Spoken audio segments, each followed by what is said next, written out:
Welcome to the Equity Team Podcast, where we provide Sedona, Arizona real estate insight to help you thrive during your next real estate transaction. Hello, everybody. Welcome back. I'm Chad McMahon with the Equity Team and Sedona Investing. I am a short-term rental and investment specialized real estate agent in the Sedona, Arizona area. Today, I'm going to quickly talk about the deed restriction program, and I use air quotes because it's really not a program, all it is. So I'm going to take a baby step back here and just give the 101 on what's been happening. So the short version is that Arizona, the entire state, there's a law that's been in effect now for 7 years. And this law says that local municipalities such as cities, towns, counties, etc., they cannot restrict short-term rentals. And when they passed that law, Sedona went from a 30-day minimum rental town within Sedona city limits into, just like every other town and every other county within the state of Arizona, to allowing short-term rentals. Now, you need to understand, this is my blanket message here when it comes to restrictions. If there are short-term rentals, if there are CC&Rs, if there are codes, covenants, and restrictions that say no short-term rentals, then you can't do short-term rentals, with one exception, and that is that if the CC&Rs were illegally changed to restrict short-term rentals, well, then that's not a legal change. And that's something you should take up with your attorney, or find an attorney and ask them if your CC&Rs, if they say no short-term rentals, find out if they're really truly binding and if they're legal, and consult in that way. That being said, we can, of course, help you and point you in the right direction of where in Sedona are you allowed to do short-term rentals? And there are plenty of places where you can. Now, that being said, the deed restriction program, really all it is the Sedona government is trying to find ways to reduce the percentage of short-term rentals, and legally they can't restrict it. So what they're trying to do is they're trying to encourage homeowners to voluntarily restrict their own deed that says irrevocably, by the way, which means that they can't change their mind and say, oops, I shouldn't have done that. Let me remove that restriction. It's a irrevocable 50-year restriction. And so they're trying to get homeowners to voluntarily restrict their own deeds that say no short-term rentals for any reason, anytime over the 50 years, doesn't matter who owns this property, but whether it's me or the next owner or the owner after that or 30 owners after that, if it's in the next 50 years, no one can run a short-term rental. And the problem I have with this, voluntary is good. It has to be voluntary. But the problem I have with it is that in an attempt to get people excited to restrict their own deeds, there's been some bad information that's been going out. So the marketing information that I received as a local before the first meeting to discuss deed restrictions, it said in that marketing material that short-term rentals hurt property values, and that by doing a deed restriction, you're actually going to increase the value of your property. Anybody who knows real estate, any real estate professional, and a lot of other people with just great common sense can tell you that that is just blatantly not true, that is a completely false statement about how property values actually work.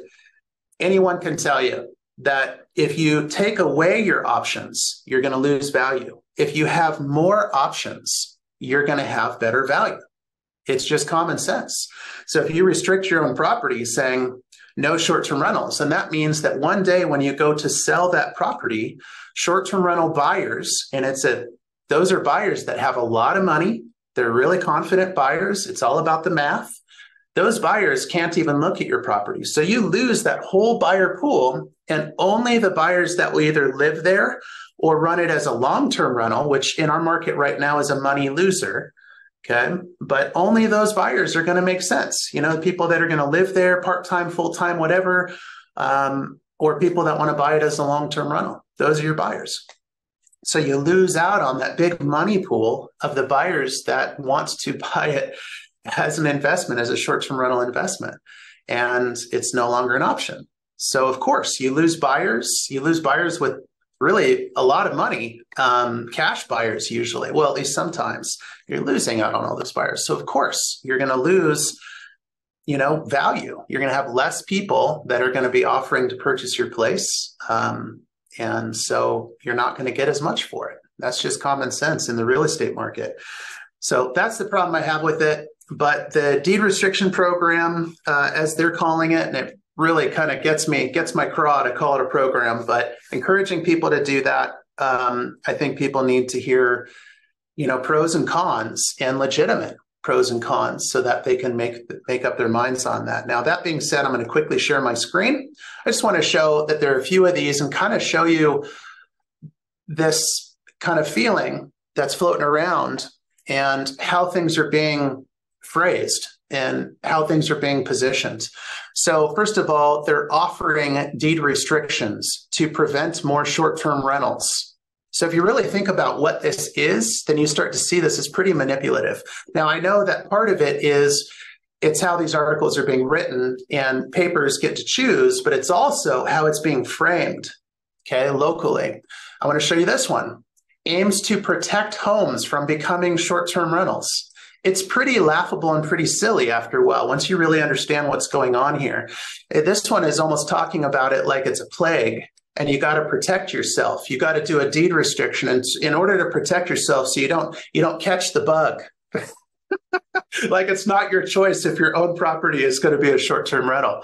So it's a bit silly. And then, of course, this was back in September, but as of that date, I don't know where we're at now. But as of that date, there weren't any takers. But that was also early on. And the city is making more and stronger efforts to encourage. So bottom line is just beware. It's always good advice for everyone to just always think through things. And before you do something like an irrevocable deed restriction on your property, just make sure that, talk with an attorney. Talk with your trusted real estate agent that understands investment values. Really dive into this thing and understand what the risks are, because it is irrevocable. And if you have an oops, I shouldn't have done that moment, tough. It's one of those things where you can't walk it back. So it's a pretty scary thing to do that. So I hope that helps to better understand the deed restriction stuff that's going on. As always, please reach out. Happy to consult, answer questions, and do whatever I can to help you. All right, good luck out there. Thanks for tuning in to the Equity Team Podcast. To speak with one of our top agents, visit us at owninaz.com. That's owninaz.com. Or call us at 928-323-0031.